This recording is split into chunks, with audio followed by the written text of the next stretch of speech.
एकांक आयतन का अभी लिखवा है ना बाबू एकांक आयतन। सर एकांक आयतन का मतलब, मान लेते हैं एकांक एक पैमाना है, इसका मतलब हमेशा एक नहीं होता है। एक बड़ा बाल्टा है, उसमें दूध भरना है बाबू, तो उसके लिए अगर हम उस दूध को भरने के लिए ग्लास यूज कर रहे हैं, फॉर एग्जाम्पल इसका इस्तेमाल कर रहे हैं, तो यही पैमाना क्या कहलाएगा? एकांक। कि ऐसा ऐसा 100 बार डालेंगे तो वो बाल्टा पूरा भर गया, तो एकांक कौन बन गया? ये बन गया, ये उसका एकांक है। यहां तक बात सही है? अब उस एकांक में हम इतना सा चीनी डाल दिया, तो चीनी क्या है? सांद्रता। चीनी क्या बना बाबू? विलेय। अब वही नमक है, सपोज चीनी की जगह पे हम क्या रख दिया बाबू? नमक। अब नमक डाल दिया, कितना नमक डालना है कोई बात नहीं, विलियन फिक्स है। विलियन कितना है? एकांक। अब उसमें मान लेते हैं बाबू कि 1 लीटर आया, उसमें जो विलियन तैयार हुआ, जो आयतन बना, वो कितना है? 1 लीटर। उस 1 लीटर में हम कितना नमक डालेंगे इसके बारे में कोई बात नहीं, बस एकांक आयतन की जो चालकत्व है उसी को चालकता बोल देते हैं। यही बात है ना? ध्यान दीजिएगा, जो अभी हम चालकता आपको बताए हैं वो एकांक आयतन की है ना? उस एकांक आयतन में कोई सांद्रता के बारे में कोई बात नहीं है कि नमक कितना मिलाना है, कोई नहीं बोला। लेकिन अगला जो टॉपिक है जिसको हम लोग क्या बोल रहे हैं बाबू? मोलर चालकता।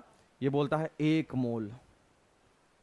1 मोल का मतलब 1 मोल पर लीटर, यानी विलियन के एकांक आयतन में कितना मिला हुआ होगा सांद्रता? 1 मोल। यानी कितना डालना होगा नमक?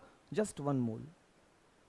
आ रही है बात समझ में? यानी यहां पर सांद्रता कैसी हो गई? फिक्स। और इससे पहले वाला जो हम आपको पढ़ाएं अभी चालकता, क्या उसमें सांद्रता का कोई जिक्र आया है? नहीं सर, दोनों में फर्क है, दोनों में फर्क है बाबू। जब बात चालकता की होगी और जब बात मोलर चालकता की होगी, तो मोलर चालकता फिक्स है, वो आयतन को भी रोक रहा है।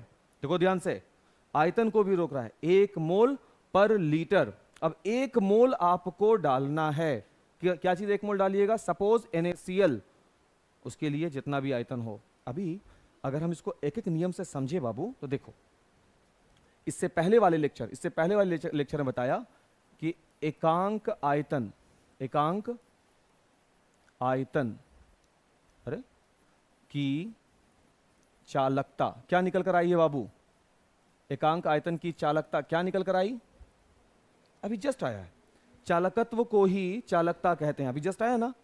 चालकत्व को चालकता बोलते हो कितने आयतन पर? एकांक आयतन पर। परिभाषा पढ़िए ध्यान से, आया है ना? तो सर एकांक आयतन की चालकता क्या होती है, लेकिन अभी बात एकांक आयतन की नहीं है, तो अब हम 1 पर नहीं ले जाएंगे। अब किसके बारे में बात होगा? 1 मोल सांद्रता की। अब 1 मोल सांद्रता में आयतन चाहे कितना ही डिस्टर्ब हो जाए, आयतन कुछ भी हो जाए, हमको उससे कोई मतलब नहीं। हमको किस पर ध्यान रखना होगा? सांद्रता पर। सांद्रता क्या है? मोल पर लीटर। कितना चाहिए? 1 मोल। अब 1 मोल सांद्रता पर आयतन मान लो V हो गया, तो एकांक आयतन की चालकता अगर K हो, तो 1 मोल, 1 मोल के आयतन, 1 मोल सांद्रता के बाद आयतन जो होगा की चालकता, वो क्या हो जाएगी? अगर 1 मोल आयतन, आयतन का मतलब चेंज हो गया V में। अभी एकांक है बाबू, अब उस एकांक आयतन में थोड़ा सा मिलाया नमक, फिर थोड़ा सा और मिलाया, फिर थोड़ा सा और मिलाया, तो क्या आयतन वही है या चेंज हो रहा है? धीरे धीरे चेंज हो रहा है, चेंज हो रहा है आयतन। और धीरे धीरे धीरे धीरे आयतन चेंज होते होते, ध्यान देना बाबू, तब तक मिलाना है जब तक के सांद्रता कितना ना हो जाए बाबू? 1 मोल के बराबर। तो मेरा आयतन डिस्टर्ब हो गया, और डिस्टर्ब होकर मेरा आयतन क्या हो गया अब? तो उसकी चालकता क्या होगी? तो बाबू हम लोग एक एक नियम में जानते हैं, 1 का वैल्यू मिल जाए तो बाकी जिसका भी होगा उसको गुना करते जाते हैं, तो वो रिजल्ट आ जाएगा कितना? K गुने V। 1 घड़ी का कीमत इतना है तो 10 घड़ी का कीमत क्या होगा? उसी तरीके से अगर एकांक आयतन की चालकता K है, तो 1 मोल सांद्रता के पश्चात जो आयतन बदला वो क्या हो गया? आयतन मान लो V, तो V आयतन की चालकता क्या होगी? K गुने V। और ये जो V आयतन बना, ये कब बना? जब हम मोल, 1 मोल सांद्रता को बनाए तब ना। और इसका मतलब कि ये मोल के वजह से मिला है ये रिजल्ट, इसलिए इस चालकता का नाम क्या पड़ जाता है? मोलर चालकता। शब्द को ऐसा पकड़ोगे बाबू, हड़बड़ाना नहीं है। मोलर चालकता K गुने V। फिर से ध्यान दो ऐसा बात को, टीचर क्या बोला है। पिछला वाला परिभाषा पढ़ो पहले, जो अभी हम पढ़ाए हैं आपको उस परिभाषा को पढ़ो। एकांक आयतन के किसी विलयन में रखा गया कोई इलेक्ट्रोड, अगर उसके बीच की दूरी 1 मीटर हो, उसके अनुप्रस्थ काट का क्षेत्रफल 1 मीटर स्क्वायर हो, इस स्थिति में जो विलयन का चालकत्व होगा उसी को हम चालकता बोलते हैं। अब उस एकांक आयतन में हम कितनी सांद्रता के रूप में NaCl मिलाए थे हमको नहीं मालूम है, तो अब हम मिलाना शुरू करते हैं। और अब उस विलयन में, उस आयतन में एकांक यानी 1 मोल सांद्रता आ चुका है। किसका? NaCl का, जिसके वजह से आयतन एकांक से बदल करके क्या हो गया है? V। एकांक से बदलकर अब आयतन क्या हो गया बाबू? V आयतन हो गया है। तो हम जवाब में लिखेंगे कि एकांक आयतन का चालकता K है और 1 मोल मिश्रण बनाने से आयतन V हो गया, तो इसलिए V आयतन की चालकता क्या हो जाएगी? K गुने V होगा ना बाबू। 1 दर्जन केले का कीमत 12 रुपया है, तो 2 दर्जन का कीमत कितना होगा?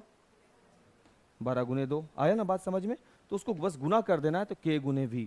इसी K गुने V को, ये V किसके वजह से आया? मोल की वजह से आया, मोल प्रति लीटर की वजह से, मोलरता के वजह से आया। इसीलिए बाबू इसको नाम क्या दे दिया गया? मोलर चालकता। और इसका मोलर चालकता को सूचित किससे करते हैं? लैम्डा m से, is equal to K into V। हाँ बाबू, ये जो है ना, ये लैम्डा बड़े भैया हैं। कौन है ये? बड़े भैया। हाँ, और ये वाले जो है ना, ये छोटे भैया हैं। बड़े भैया का थोड़ा स्टाइल देख रहे हो कैसे? हाँ, जैसे तैसे। छोटे भैया थोड़ा डिजाइन में रहते हैं। आई बात समझ में? लिखवाएं ये चीज, किसे कहते हैं मोलर चालकता, हम लिखवाएं? लिखोगे 1 मोल में मौजूद आयतन की चालकता।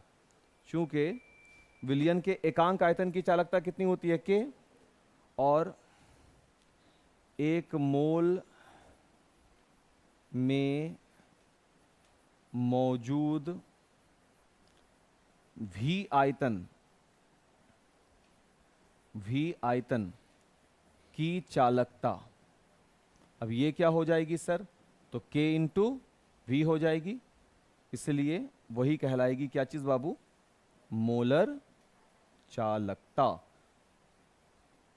Lambda m is equal K cross V। देख लो, 1 मोल में मौजूद, 1 मोल में कितना आयतन होगा? कोई फिक्स आयतन नहीं है ना बाबू। V आयतन का मतलब क्या हुआ कि अपने हिसाब से हम डिफाइन करेंगे। अच्छा, ये चेंज कैसे हो रहा है पता है? अगर हम सांद्रता को बढ़ाएंगे ना, तो आयतन जो होगा उसका घट जाता है, और अगर हम बाबू सांद्रता को घटा देंगे तो उसका आयतन जो होगा वो बढ़ जाएगा। सही बात है क्या? आयतन के बढ़ाने से सांद्रता भी चेंज होता है। जैसे 1 गिलास पानी में 1 कप चीनी मिला दो, तो चीनी की सांद्रता यहाँ ज्यादा है। सही है क्या?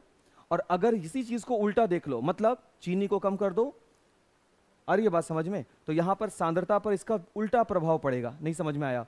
चीनी की मात्रा अगर कम पानी में हो, तो चीनी अगर नमक के रूप में देखते हैं तो नमक आसानी से Na+ और Cl- प्रबल रूप से देगा। सही है? अगर उसी 1 कप नमक को तुम बड़े बाल्टा वाले पानी में डाल दो, तो आयतन बहुत ज्यादा हो गया, तो यहां पर सांद्रता उसके सामने कैसा दिखेगा बाबू? एकदम तुच्छ। टेस्ट कैसा लगेगा? ना के बराबर। और वही नमक 1 कप 1 गिलास पानी में डाल दो, तो देखो तुम उसको प्रबल महसूस करोगे। तो आयतन और सांद्रता के बीच में कैसा संबंध होता है? व्युत्क्रमानुपाती। तो अभी बोला, यहां पे क्या बोला? आयतन को रोक दो, फिक्स कर दो, यानी 1 गिलास पानी है तो 1 गिलास रहेगा। अरे ये बात समझ में? तो उस समय जो उसकी चालकता होगी, चाहे जैसा भी सांद्रता, हमको उससे कोई मतलब नहीं। अगर 1 गिलास है मतलब 1 गिलास है, तो उसका चालकता क्या है? वो K। लेकिन जब बात मोलर की होगी, तब देखो वैल्यू एकदम निश्चित हो जाएगा बाबू, क्योंकि अब आप सांद्रता को फिक्स कर रहे हैं, और सांद्रता फिक्स करने के चक्कर में आयतन का चाहे जो हो जाए, तो बाबू सांद्रता अगर 1 मोल बढ़ाओगे तो V का मान घट भी रहा है या बढ़ भी रहा है, हमको नहीं मालूम क्योंकि पहले कितना था। लेकिन हमको ये तो पता हो गया ना कि इन दोनों के बीच में कैसा संबंध होता है? व्युत्क्रमानुपाती का। तो चेंज हुआ आयतन, पहले कुछ भी रहा हो बट अब चेंज हुआ है। जैसे ही मोल के रूप में लाए, मतलब सांद्रता शायद बढ़ गया हो, तो सांद्रता जब बढ़ा होगा तो V का मान घट गया होगा, है ना? इस वजह से अब इसका चालकता क्या निकलेगा? K गुने V। एकक नियम के नियम से, और उसके मतलब है मोलर चालकता का बराबर K गुने V हो गया फॉर्मूला से, lambda m is equal to K cross V। इसको नोट करोगे बाबू, पूर्ण विराम दीजिएगा और उसके बाद ये वाला लिखिएगा, ये दोनों लाइन और ये, और साथ में बाबू साइड में कहीं पर भी अपने समझ से कहीं पर भी कोना होना में इसको जो सांद्रता और आयतन के बीच का संबंध है, नहीं समझ में आया? सांद्रता और आयतन के बीच का संबंध आया ना? हाँ बाबू, ये आम का शरबत है, यहाँ तो एक मिनट, ये आम का शरबत है, अभी टेस्टी लगेगा, अभी टेस्टी लगेगा बिकॉज सब कुछ इसमें प्रॉपर मिला हुआ है, पानी मिला दे ढेर सारा, तब टेस्ट करा, अब चीनी का टेस्ट खत्म हो जाएगा, नमक पानी जो भी है सब का टेस्ट खत्म हो जाएगा। वजह सांद्रता घट गया क्योंकि आयतन बढ़ा दिया आप इसकी, खत्म हो गया, प्रैक्टिकल भी हो गया। हम पी के देख लेते हैं। अब सांद्रता कभी आए ना बीच में, कभी भी सांद्रता वर्ड यूज हो जाए तो अब ध्यान रखिएगा बाबू कि सांद्रता के लिए हम लोग जो वर्ड यूज करेंगे वो C रहेगा, और आयतन के लिए जो वर्ड यूज करेंगे बाबू वो कौन सा रहेगा? V। और K का मतलब तो हमको मालूम ही है कि क्या होता है, चालकता होता है ना? ध्यान रखिए, सांद्रता के लिए कौन सा वर्ड यूज करना है? C। डब्बा बन गया, साइड में इसको मेंशन कर लिए हो। अब नीचे लिखिएगा बाबू, यह प्रायोगिक सत्यापन है कि, यह प्रायोगिक सत्यापन है कि, यह प्रायोगिक सत्यापन है कि मोलर चालकता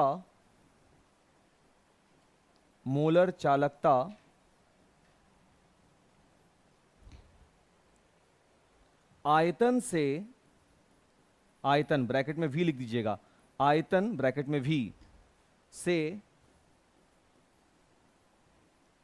ज्यादा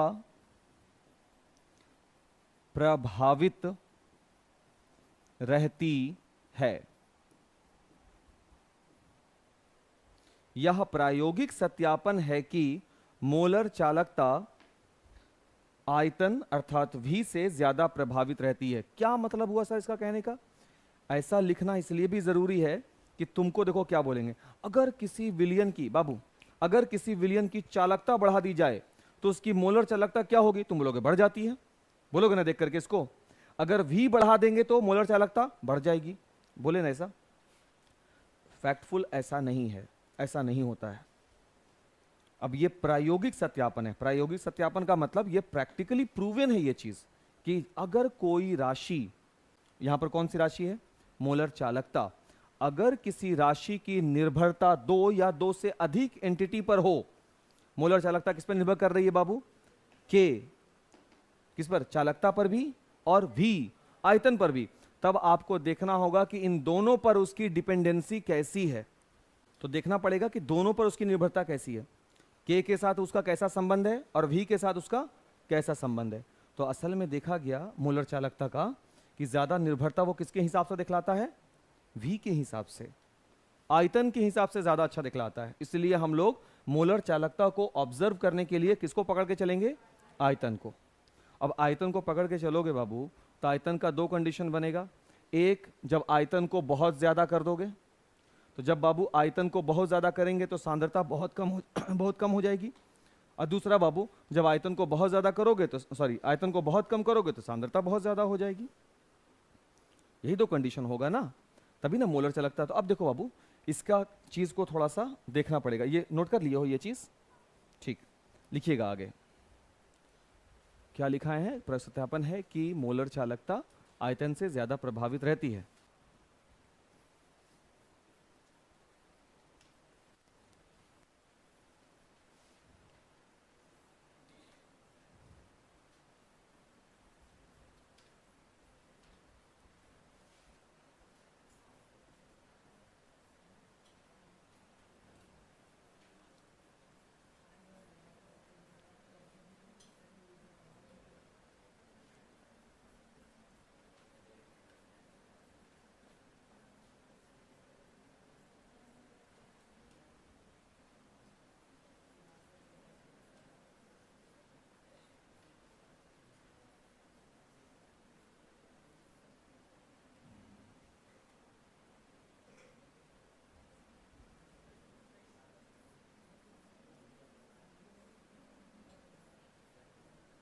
देखो बाबू, यही खराबी है यार।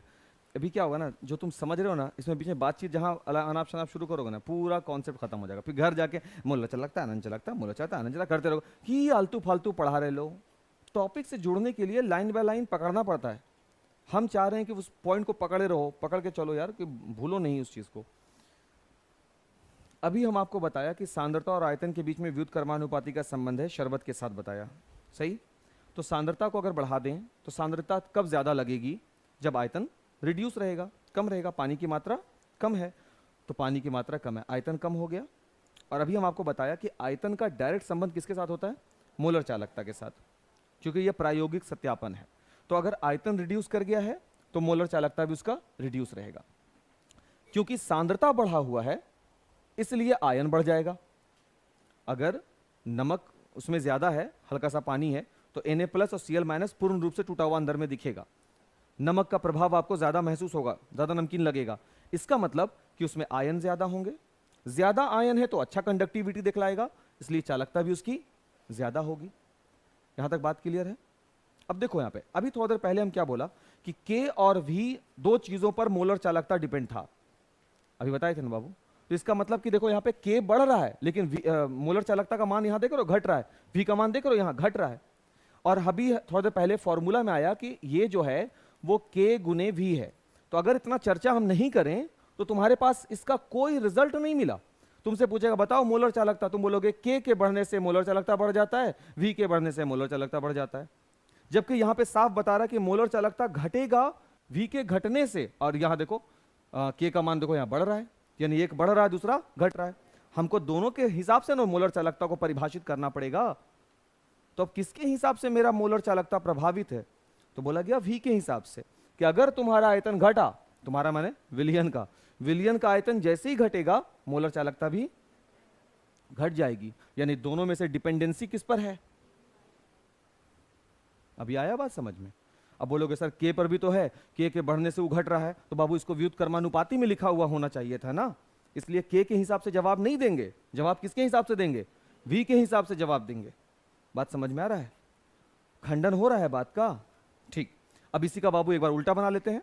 मतलब कि सर एक बार क्या करेंगे, सांद्रता जो है उसको घटा देंगे। सांद्रता कब घटेगा? टेस्ट उसका कब बेकार हो जाएगा? जब आयतन को बढ़ाइएगा, सही है ना? तो आयतन को हम क्या कर दिया बाबू? बढ़ा दिया। आयतन बढ़ गया, सांद्रता घटा हुआ है बाबू, तो इट इज ऑब्वियस कि आयन भी घट जाएगा। और आयन घटेगा तो उसकी चालकता भी घट जाएगी, चालकता भी घट जाएगी। लेकिन मोलर चालकता किसके हिसाब से है? मोलर चालकता आयतन के हिसाब से है ना बाबू। और आयतन बढ़ रहा है ना, तो मोलर चालकता भी बढ़ जाएगी। अब मोलर चालकता को ताज असलम बढ़ाना शुरू किया, बढ़ाते बढ़ाते बहुत हाई लेकर के गया, और वो हाई मोलर चालकता को उसने नाम दिया अनंत मोलर चालकता। यानी मोलर चालकता को बढ़ा के कहां लेकर चला गया? हाई। तो मोलर चालकता हाई कब होगा? जब V का मान हाई होगा। और V का मान जब हाई होगा तो C का मान एकदम लो हो जाएगा। यानी अगर सर आप V के मान को बढ़ा करके क्या कर दीजिए? अनंत। कहां लेकर गया आयतन? आयतन इतना जो कि अपने लिमिट को भी क्रॉस कर दिया हो। लिमिट टूटा तभी ना बाबू, तुम्हारे पास गिनती नहीं है। और जब आयतन बढ़ जाएगा तो सांद्रता क्या हो जाएगा? शून्य। माइनस करोगे सांद्रता? नहीं ना बाबू। तो आयतन जब बहुत बढ़ा दीजिएगा तो C बहुत घट गया, घट के भी क्या होगा? वो जीरो होगा। माइनस नहीं ना बोल रहे बाबू। कोई भी चीज गिलास में पानी हो सकता है या नहीं हो सकता है? नहीं हो सकता का मतलब माइनस पानी है, नहीं ना ऐसा बोल सकते? चलो ठीक, शुक्रिया। तो ये दो कंडीशन अगर हैं तब उस समय मोलर चालकता को हम क्या बोलेंगे? अनंत मोलर चालकता। ये है सिंबल मोलर चालकता का, ऊपर में इनफाइनाइट लगा दिया तो बन गया अनंत मोलर चालकता। क्वेश्चन आता है 2 नंबर का पूछा है क्वेश्चन, किसे कहते हैं अनंत मोलर चालकता? भाई मोलर चालकता को अनंत तक ले जाइए, अनंत मोलर चालकता। अनंत कैसे लेके जाएंगे? तो मोलर चालकता किस पे निर्भर करता है? आयतन को बढ़ाएंगे। कितना बढ़ाएंगे? अनंत। तो अनंत तक लेकर जाओ तो V का मान इंफिनिटी। तो V जब इंफिनिटी होगा तो सांद्रता क्या हो जाएगी? 0 सांद्रता शून्य, V इन्फिनिटी देयर इज दो कंडीशन हो गए यहाँ पे, दो हो गए ना, दोनों कंडीशन होना जरूरी है किसके लिए, अनंत मोलर चालकता के लिए। इसको सॉरी ये लिख लिया है ना, इसके बाद ये वाला पहले लिखोगे, ये 2 लाइन, सिर्फ ये 2 लाइन लिखिएगा, बस हो गया, ये लास्ट ही टॉपिक है, हम बंद करेंगे। 1 मोल सांद्रता वाले विलयन की मोलर चालकता को